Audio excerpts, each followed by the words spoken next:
So Sarah, we've talked about the Puerto Rican origins, the first killings, and the birth of the modern legend. But this thing didn't stay on that island, it moved fast, and that migration is where the story changes, isn't it? It does, and it's one of the most fascinating parts of the Chupacabra phenomenon because, while the original sightings described something almost alien, reptilian skin, glowing red eyes, a sort of gray, sickly aura, by the time you get into the early 2000s, especially in Mexico and Texas, the descriptions start shifting, the creature becomes more canine, more like a wild dog, hairless, mange-covered, with oversized jaws and a hunched spine. Right, the so-called Texas Chupacabra, and I've seen photos, grainy trail cam shots, blurry security footage, and I'll admit, it's not what I imagined, but there's something deeply unsettling about them, something diseased and wrong. Exactly, and that change has divided people into two camps, those who believe the Chupacabra has multiple forms or regional variants,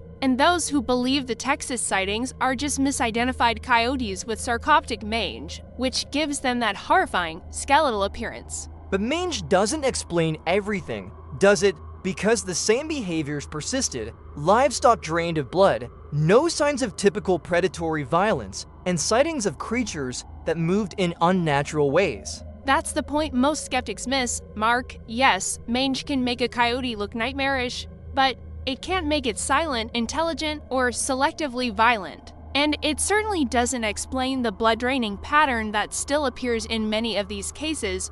What we're possibly looking at is not misidentification, but evolution or adaptation. So you're saying whatever the Chupacabra is, it could be changing, like some kind of cryptid shapeshifter, adapting to its environment the way parasites or invasive species do.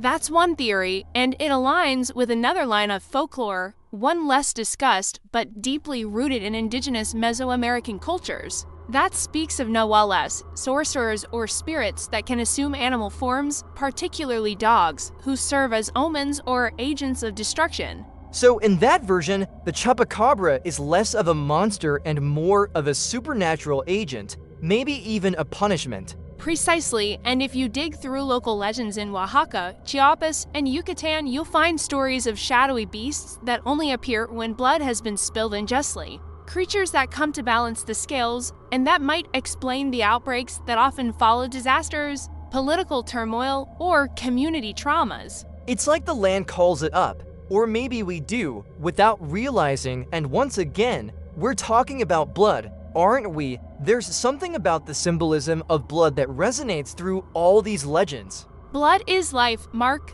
and in folklore, it's also courtesy, sacrifice, and communication. To take blood without permission is to cross a sacred boundary, and that's what makes the Chupacabra so frightening. It doesn't kill to eat, it kills to extract, to remove that vital essence in silence. And now, the American Southwest has become a hotbed for sightings, hasn't it? Especially rural Texas, where ranchers are finding mutilated animals and catching glimpses of something running across the fields at night, and yet they rarely report it. Why do you think that is? There's a stigma, for sure. Nobody wants to be laughed at. But I also think there's fear, not just of the creature, but of what acknowledging it might mean, because to admit something unnatural is out there is to admit we've lost control of our environment and maybe even our safety. And that brings us to a chilling point, Sarah, because if these things are still out there, and they're adapting, learning, maybe even watching, then the question isn't whether the Chupacabra is real,